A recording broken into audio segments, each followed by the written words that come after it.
Hello, my name is Josie Patterson. I'm a local musician, music producer, live sound tech, and social justice activist.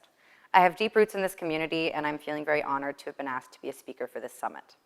I would like to give a content warning. At different points throughout this speech, I'll be speaking about sexual harassment/assault. None of it is graphic, but I feel the need to let you know.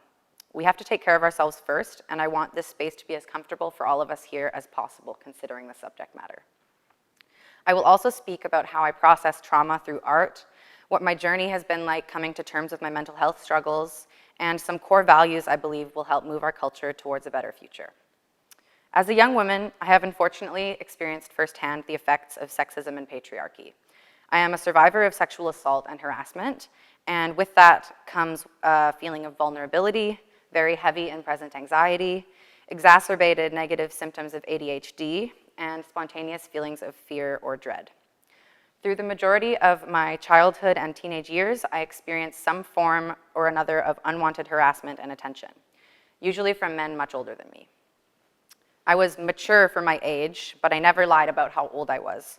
I was proud to be viewed as an equal to these adults that I respected and probably felt somewhat superior to my similar-aged peers for receiving this respect from older people.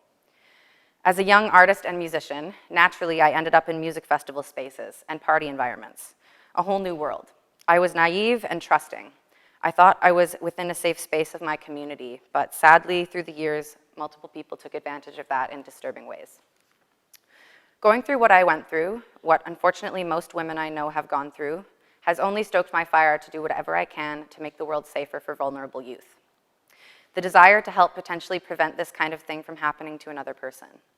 This has left me for years with the question, what is in my power to do to help? As a musician, as a person with a respected voice in my community, and as someone with an audience of young people, I choose to write songs and speak about subjects that I hope resonate and educate. I have a song about consent, a song about menstruation, a somehow hilarious song about workplace harassment, a few about misogynist assumptions, some about my own assaults, and many others of similar but varied themes. I turn my pain into laughter, into education, and into power. I want to speak today about how I use art to personally process these traumas and inequalities. Unfortunately, I have also experienced many instances of workplace harassment, especially when I was working and living in Vancouver. This has a way of breaking you over time, wearing you out. I grew almost accustomed to the way male customers would comment on my clothes, appearance, or body, until it wasn't able to be ignored, until it affected my safety, until I realized that none of it was acceptable and I needed support. As a low-income person, it's very scary having your livelihood, the income you need to survive, jeopardized because you're being harassed. It doesn't help if your boss is a person with no empathy or understanding to what you are experiencing. After having brought it up multiple times with my boss for a few weeks trying to get solutions about one specific customer's harassment, I come to work one day to find that exact customer and my boss laughing, chatting it up at the counter. I entered and hid in the back until he left.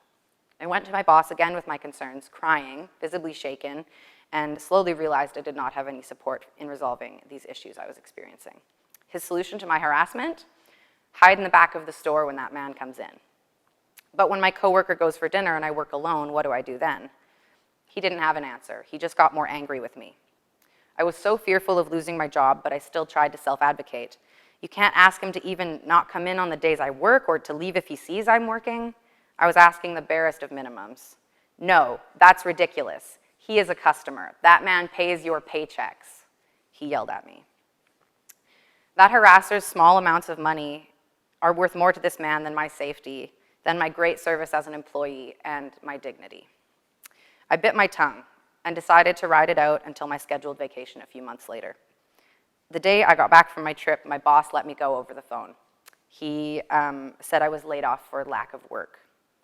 I filed a WorkSafe BC claim against them, but nothing much came of it aside from rattling them a bit. The only good thing that came out of that situation, after everything, was the song I wrote about it. It's called I'm at Work. I perform that song often, every show almost, and I will for the rest of my life potentially. Every single time I sing that song, I take back that power those men took from me in those interactions. The entire bridge of the song is just me putting on masculine voices and making fun of the nasty, horrific, embarrassing things they would say to me. I'm turning it around on them. You are the one who should be embarrassed. You are the one who should be ashamed. The crowd goes from raucous laughter to dead silent by the time I say the last words of the bridge. I take it from comedy to harsh reality very quickly, which is an effective way of helping people realize how serious this issue really is to me. When I perform this song, I can only hope that at least some of the people who are so lucky to never experience these situations can get a slight glimpse into just how horrible it feels. I also perform it so that other people who unfortunately can relate to such experiences know they aren't alone. I perform it to help raise awareness about the importance of consent and safety in the workplace, to demonstrate just how unacceptable that kind of workplace culture is. So future young women won't have to just grin and bear it for fear of losing their job. This song is powerful. It puts me in the driver's seat of my own narrative. It gives me the chance to make myself the hero, the storyteller, and the leader, to show again and again just how wrong that kind of behavior is and how violated and disgusting it makes people feel. Often I make art to share a message. Usually my written music is thematic or self-reflective, but I do find therapy in other forms of less story-driven art as well. I love drawing. I love gardening and foraging. I love cooking. I love embroidery. I find great relaxation and joy from these simple artistic or joyful pursuits. I would like to remind everyone that the purpose of making art, in general, is far greater than the potentially harmful mindset of impressing people, making money, or being successful. In fact, I dare say true art isn't about any of those things, though obviously full-time artists do need income and success to thrive. Capitalism has tricked us into commodifying the very things that make us humans. It is in all of our nature to sing, dance, write, draw, improvise, knit, or sculpt. It's therapeutic for us to exercise these pursuits without judgment and from self or others. Yet, the majority of people cut ourselves off from these pursuits because we don't think that we're good enough, or naturally inclined enough, or we feel our time could be spent more productively, or even that artistic pursuits are childish or beneath you. It's toxic. Capitalist, maximum productivity glorified thinking that puts up these unnecessary barriers for the majority of people to engage in artistic pursuits. First, you won't often become good at something if you never put time into it or try to begin with. And secondly, why do we need to be good at art for it to be worthwhile? The act of drawing and painting is scientifically proven to be incredibly relaxing and therapeutic. Music is one of the only activities that lights up both sides of the brain. And dance is physically, emotionally, and spiritually joyful, releasing dopamine and serotonin. So for your health, make art. Make weird art. Sing loudly and out of key. Dance like your shoes are on fire. So long as you are enjoying yourself and the freedom and joy of art, that's all that matters. This world can be cold and scary, and if we can honestly enjoy ourselves while creating something for any amount of time each day, we are better people for it. One thing people often worry about when they think about making art is the fear of being judged by others. Yes, people can be cruel. This world can be harsh and angry and bitter. Lots of people are looking to tear others down to make themselves feel big. But we know that they are reacting based off of their own fears, their own perceived shortcomings. They could never have the confidence to be so vulnerably ecstatic about their so-called amateur art. And seeing you do so exposes their own insecurities. So be proud to relish in the glory of doing something for fun and enjoyment without trying to be good. It's revolutionary. Now, if, like me and so many of you, carry around pain or grief, I'm almost certain that all humans do, try putting it somewhere outside of yourself using art. I put my trauma and grief into songs, art, or poetry. It's incredibly therapeutic to know that the story of that pain can exist somewhere else without you. The story is somewhere else, other than inside the lump in your throat or the headache in your brain. It takes up space in other parts of the universe. It will not be forgotten, but you don't have to carry it anymore. That was similar to how I felt when I reported my assault to the police and speak about it to my therapist. Even though I knew that almost nothing would come of it legally because our system is broken, I am giving my story to someone else for safekeeping, and I no longer have to be the one holding it. I use art for many purposes, but the main one for me is as a journal. Almost like a diary, each song is a page from a chapter of my life. I look back on the art I've made, and it's a journey down memory lane, and not all of the memories are necessarily good ones. Some of my songs don't get performed after they are written. They are too sensitive, graphic, or energetically intense for me to share with others, but I need those songs. Music is my processing tool, and if I didn't have that outlet, I don't know where I would be. To be vulnerable again, I'm in the process right now of going through actual counseling as well. I'm so lucky to have art as a personal processing tool, but there is nothing like an objective professional who is solely there to provide you with feedback and guidance and to help you make a treatment plan. I suffer from clinical depression, anxiety, and I'm in the process of being diagnosed with ADHD. My list of symptoms is long. My counselor has also noticed aspects of PTSD in my behaviors. I've been resistant to therapy for a very long time, as many are for multiple reasons. I've always been intimidated by the idea of seeking a counselor. Given our healthcare system does very little to support those with mental health issues, private practices are expensive and publicly funded ones are incredibly busy. I also thought my issues weren't serious enough, thought they would just pass with time or lessen, or that I would get over it. This is partly because of the stigma of mental health. We are told that needing therapy is weak or embarrassing, taught to brush off or suppress our symptoms in favor of productivity at the severe continual detriment of our mental health. Told to just go for a walk or shake it off. I was wrong. The symptoms have only worsened with time, become more deeply ingrained and frequent, started to interrupt my life in multiple substantial ways. I'm finding it increasingly difficult to keep it all together. It's very easy to say, well, someone else has it worse than me, so I don't want to waste the resources of the system when it could be helping someone who needs it more.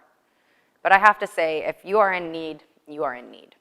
Every single human goes through countless traumas, losses, or emotionally disturbing events in their life.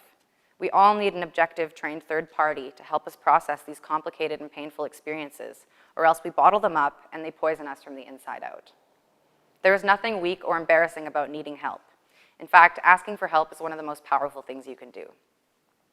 There is also nothing wrong with needing medication. The stigma that exists for mental health is deeply related to the stigma that exists surrounding taking prescription medication for mental health. The way I think about medication is as a tool. Just like counseling, a tool to use to help yourself get back on track. A tool that helps your body have the right amount of neurotransmitters, or calms your anxiety, or stabilizes your mood, can be crucial to giving yourself the best chance at growth and development. People often forget that mental health is also physical. Our brain exists physically. The symptoms of mental health can often present physically. Our bodies can underproduce neurotransmitters, resulting in depression, which is literally a physical imbalance in our brain chemistry. We don't shame people with diabetes for taking insulin. So why should we shame those with mental health issues for taking prescribed medication as part of their treatment plan?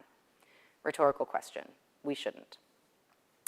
I'm coming near the end of my talk, but to finish, I'd love to chat about consent. After speaking earlier about assault and harassment, I feel it's incredibly necessary to reiterate the values and importance of freely given, ongoing, and informed consent. Consent has to be given freely.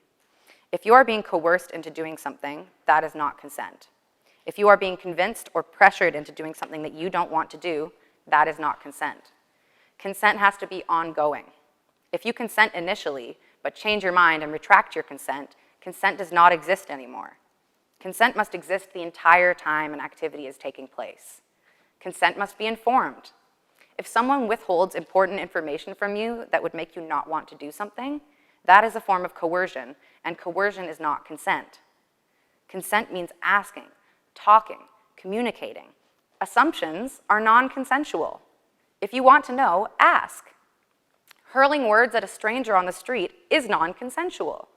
Touching someone without asking is non-consensual. No matter the degree of touch, be it platonic or sexual, you have to ask someone before you enter their personal space with your body in any way. We need to normalize asking for a hug and being okay with a no, especially in this pandemic-stricken world. Maybe obviously, but you would be surprised. If someone feels like they can't say no to something, consent is not present. If they feel obligated to provide you with physical touch, even though they may not want to, that is not okay. And it starts with children. If a child doesn't want to hug their aunt or uncle they barely remember, support their right to say no, to maintain bodily autonomy. If someone is tickling them and they're saying stop, stop, stop, intervene and tell the person they need to listen when that child says stop. Tell the child that you are proud of them for speaking up for themselves when they were uncomfortable with being touched in ways they didn't want to be.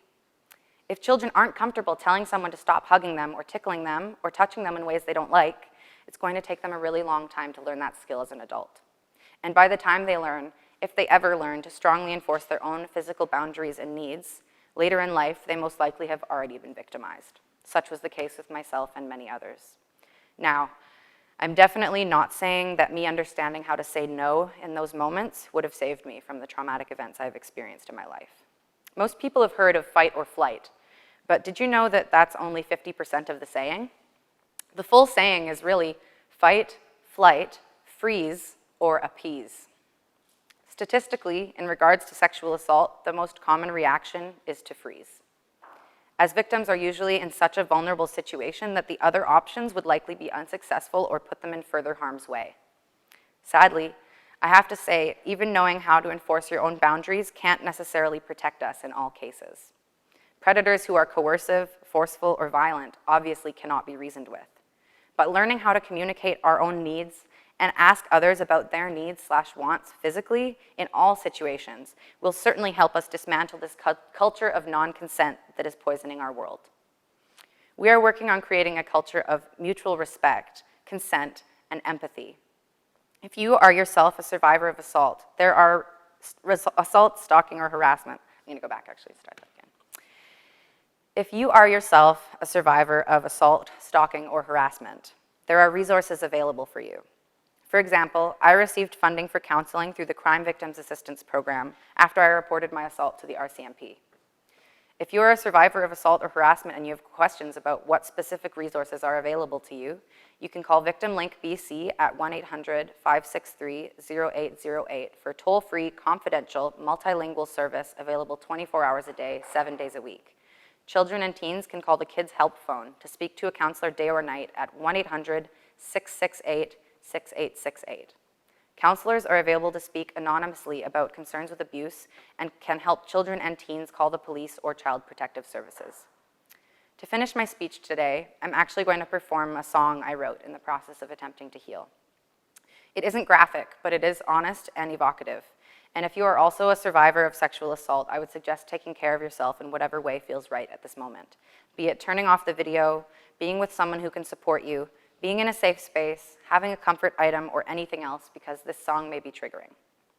I know I spoke earlier about songs that don't get performed because they are too sensitive or vulnerable. This is one of those songs, but I feel the need to share it today as part of my own healing journey. This is me putting my emotions and my story somewhere else for safekeeping. Thank you for giving me the platform and witnessing me here today. This song is called Taken Advantage.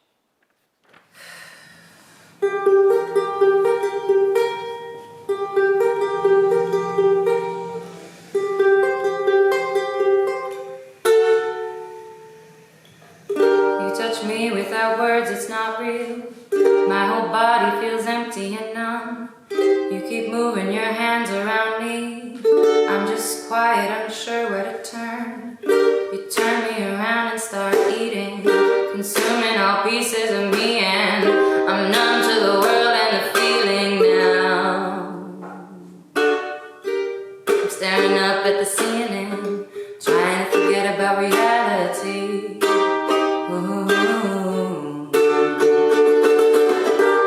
Staring up at the ceiling, looking around at the faces, all of them staring right back at me. While you keep on doing whatever you want, it's clear I'm barely involved at this point. I'm numb in my brain, but the pain in my body is too much, but he's too heavy to get off me. You keep on doing whatever you want, clear I'm barely involved at this point. I'm numb in my brain, but the pain in my body is too much, but he's too heavy to get off me. So I just lie there, tears roll down from my eyes to my hair. All of them around don't notice me there, or they aren't aware. I'm higher than ever before, couldn't make my way from the couch to the door. Beyond it, the darkness and forest expansive, I couldn't escape, that's just it. So you keep on doing whatever you want, it's clear I'm barely involved at this point. I'm numb in my brain, but the pain in my body is too much, but he's too heavy to get off me. Whatever you want, clear I'm barely involved at this point. I'm numb in my brain, but the pain in my body is too much, but he's too heavy to get off me. If that sounds bad now, don't forget my age. I was just entering the 12th grade. I was just looking for somewhere to feel safe. That wasn't at all what I found that day. Staring up at the ceiling, but we